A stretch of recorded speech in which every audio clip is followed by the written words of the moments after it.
Yung nag-translate ng Bible sa English, sino nga yun? Si Si nakalimutan pangalan nun eh. let me Google. Ano? Mhm. Kalimutan ko pangalan nun. First or First nag-translate niyan. first person to Oh, translate? English na pinatay. Yung pinatay. Si William Tyndale. Okay. William Tyndale. Si William Tyndale, nag-translate siya ng English. Kaso nga lang, yung translation niya, pinagbabago niya. Hindi akma. Pinapalitaw niya sa kanyang translation na ang bishop ay walang karapatang magturo. I-search mo dyan, bakit pinatay si William Tyndale? Si William Tyndale ay pinatay, si William Tyndale ay pinatay, binitay at sinunog noong 1536 sa Vilvoorde, Belgium dahil sa pagtataksil sa simbahan at sa pamahalaan ng England ayon sa batas ng panahong yon.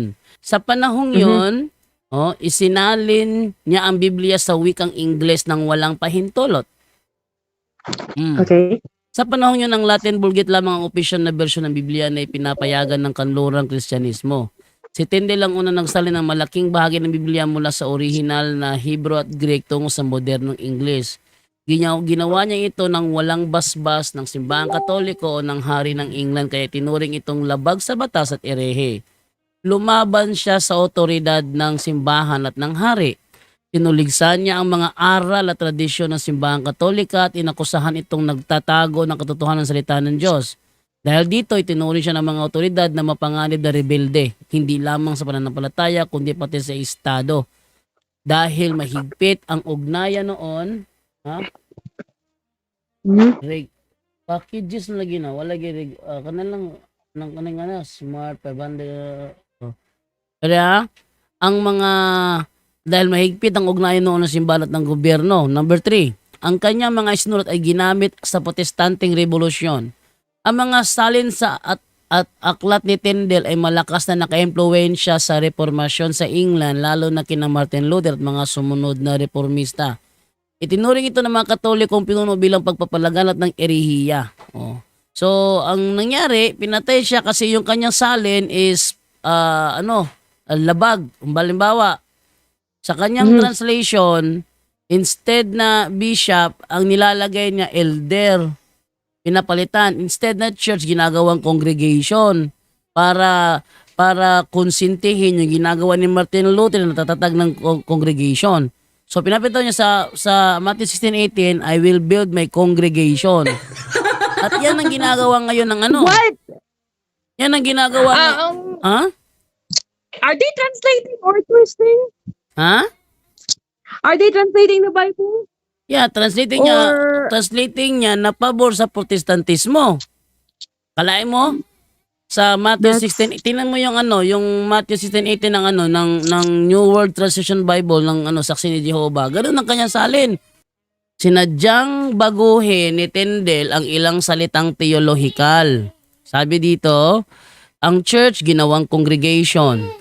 Itinanggi niya ang ideya ng visible hierarchical church na may papa, obispo at pare. Gusto niyang ipakita na ang simbahan ay invisible group of believers. Kaya yung church, ginawa niya congregation. Salit na sinabi ni Kristo, and upon this rock, I will build my church. Ang ginawa niya sa aking translation, and upon this rock, I will build my congregation. Yun. Yung priest, that doesn't make sense.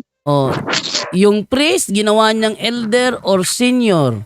Tinanggihan niya ang ministerial priesthood ng simbahan, pinantay sa karaniwang mananampalataya. That doesn't make sense. That doesn't even make sense. Tapos yung confess, ginawa niyang acknowledge. Tinanggal niya ang sakramento ng kumpisal sa pare. Yung confession, ginawa niyang acknowledge. Yung charity, ginawa niyang love. Binago daw ang diwa ng charity ng konektado sa mga gawa ng kabutihan. Faith working through love. Ginamit ito para itulak ang ideya ng faith alone o sola fide. Ano pa?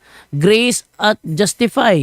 ginamit sa paraan ng protestanteng teolohiya. Binago ang kahulugan ng grace at justification ayon sa turo ni Luther.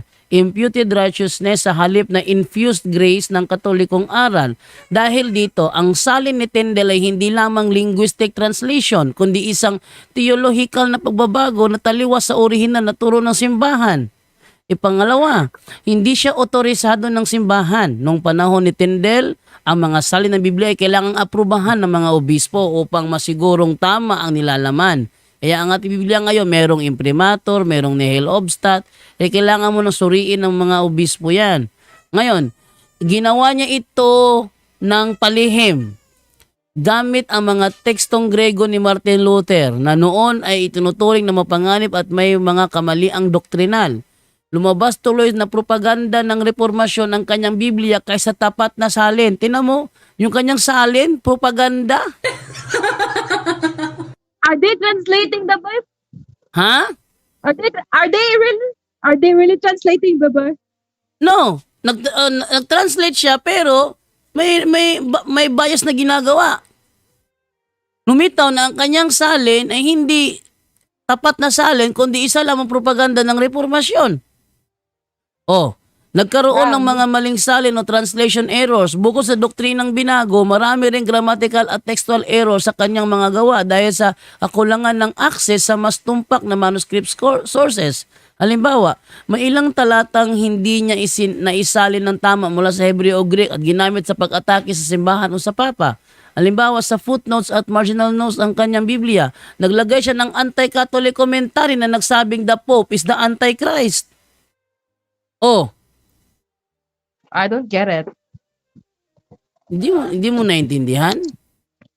No. I don't get yung ano ba yung ginawa lang anti-Catholic Yun na nga, na sentiment. anti-Catholic si William Tyndale.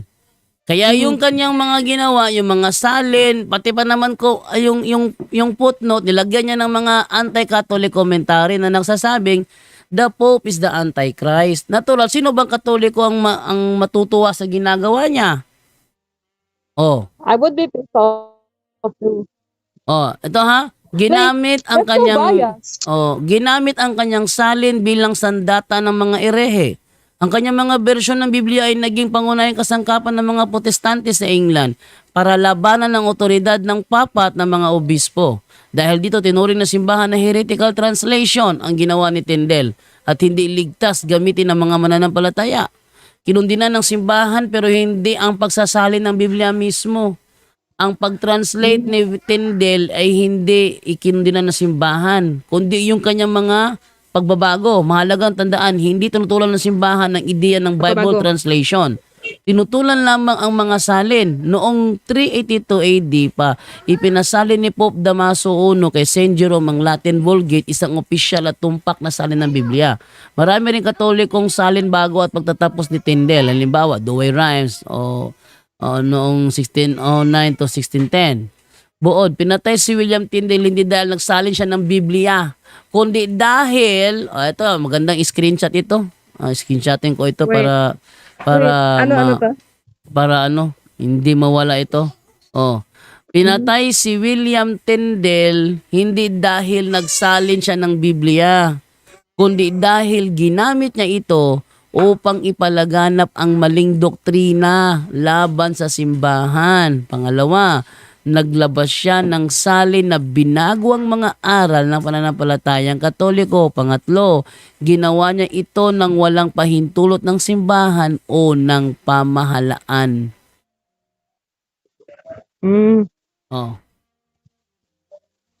Yan. So, ang totoo ba yun na hindi pwede access ang Bible sa para lahat? Ano daw? Katong sinabi ni Eli Soriano Na? sa tungkol sa access ng Bible sa common people. Sige. Totoo ba na ipinagbawal ng simbahang Katoliko sa mga mananampalataya ang pagbasa ng Biblia? Sagot.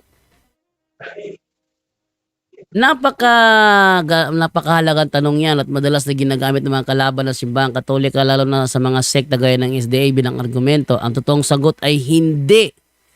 Hindi kailanman ipinagbawal ng simbahang Katolika ang pagbabasa ng Biblia. Ngunit, minsan ay nilimitahan ng simbahan ng paggamit ng ilang salin ng Biblia para maprotektahan ang pananampalataya laban sa maling turo o maling salin. Una, Okay. mula pa sa simula ang Biblia ay produkto ng simbahang Katolika. Ang simbahang Katolika mismo ang nag-ipon, nagsuri at nagdeklara kung alin ang mga tunay na aklat ng Biblia.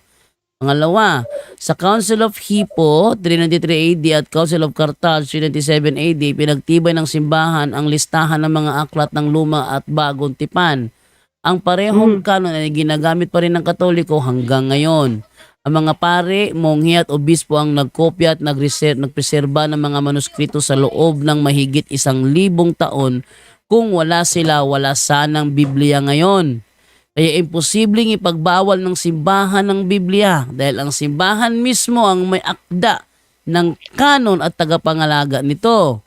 Number 2, ang issue ay hindi pagbabasa ng Biblia kundi maling interpretasyon. Noong Middle Ages, okay. maraming private interpretations ang lumitaw na nagdulot ng mga maling aral. Alam mo ba yung yung Gospel of Mary Magdalene? Alam mo ba yon? Oh, that's a Gnostic. Gnostic yan. Gnostic. Alam mo na ano nakalagay doon? Okay. As someone who's so familiar with Gnosticism, so Ano nakalagay doon sa loob? Ano nakalagay doon sa loob? I think it's really heretic. There's tons of heretics. Pero hindi mo alam kung anong heretic turo doon. From what I know so far, it's more like yung Old Testament God evil. Meron daw mga asawa si Merong? Jesus. Merong? Merong asawa si Jesus daw. O sino ang asawa niya? Mary Magdalene. Yun. Si Maria Magdalena daw. Yun daw asawa ni Jesus si Maria Magdalena. Sabi nung The Gospel of Mary Magdalene. Mali naman 'yon. So isa sa mga pinagbabawal, mga maling katuruan. Sabi dito dahil dito inatasan ng simbahan na kung magbabasa ng Biblia dapat ito ay aprobado ng obispo, may imprimatur, may tamang paliwanag o komentaryo at hindi galing sa mga irehe o maling salin tulad kina Tyndale o Luther. Ibig sabihin, hindi pagbabawal ang ginawa ng simbahang Katoliko, kundi gabay at proteksyon. Si Elis Soriano, sinungaling talaga yan. Okay.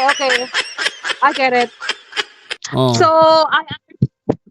coming from someone who study ni-observe ako sa Christian-based cult, it resulted from self-interpretation of the Bible. Yun na nga. Yeah. Kargado sila ng kanilang mga self-interpretation. Sarili na lang interpretation. Para bang yung SDA ba na si Ellen G. White. Antonio Oria Soto? Gusto niya papaniwalain ako na yung 2,300 days sa Daniel is 2,300 years. Kung nasaan ang ebidensya mo na yung 2,300 days ay nangangahulugang 2,300 years. Nahirapan siyang patunayan. Sabi niya, ang meaning daw ng 1 day is 1 year. Saan mo nabasa na ang 1 day sa 2,300 days is referring to 1 year? Pumunta sa Ezekiel. Sa Ezekiel, yan ba tumutukoy sa 2,300 days? Hindi rin. Wag mo gamitin. Hindi yan ang konteksto. Doon tayo sa context, walang naibigay. Pero ang gusto niya, tanggapin ko na lang daw. What? Para bang itong ating topic ngayong umagang ito? Itong si Renel Lay Evangelist o Renel Gonzales Olayba, ang sabi niya, ang first pope daw ay si Pope Siricius. Pope Siricius daw ang unang papa ng Iglesia Katolika. Si Pope Siricius, mayroong Pope Damaso na utos kay St. Jerome 384 AD. Mayroong nag-utos, tapos sasabihin niya na na si Pope Siricius ang una. Mas nauna pa si Pope Damaso. Yung kanilang libro naman sa yung kanilang libro naman na National Sunday Law, nagsasabi naman doon na mayroong Pope Sylvester noong taong 314 to 337. Salungat siya sa kanilang libro mismo. Meron ka pa iba tanong? Maybe that's it for now. Oh. I have to eat. Ba, milagro, isang tanong lang. Milagro Anyone can claim the statement of the Bible because we can do a private interpretation. Kining ako mga kaigsunan nga gipabarog nga usa ka haligi nganong matuod ang simbahan tungod kay gitukod ni Kristo. Dili tungod sa pagkamabasa, dili tungod sa karakter, dili tungod sa ngan usara ang haligi nga kung gipabarog nganong nahimong tinuod ang simbahan Katoliko way laing rason tinukod sa atong Ginoong Hesus-Kristo. Talakayan to, hindi bara-bara. Katotohanan lang, walang palusot. Para sa mesa ng usapan, di kami nag-aaway. Puro talakayan, hindi banggayan ng patay malisay. Aral hinahimay, parang beats na nire-replay. Truth ang target namin, hindi hypo display. Bawat teksto sinisilip, context yan di pwedeng ipinipilit. Doctrine na solid, hindi fake, hindi boses ng Diyos, di namin gustong i-credit.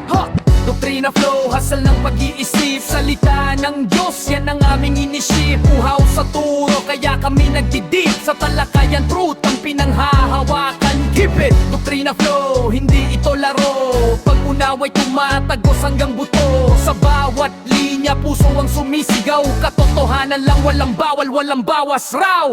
May tanong, sige lapag mo, let's go. Di kami takot sa debate na may respeto. Espiritu ang guide, parang bigtas mood ang tempo. Pag may liwanag, lahat ng shadow nagme-melo. Hindi kami nagmamarunong nag-aaral lang. Pag may gap sa mind, Diyos ang pumuno niyan. ang Iglesia ng Diyos mula Espanya papuntang Pilipinas. Dapat malinaw yan.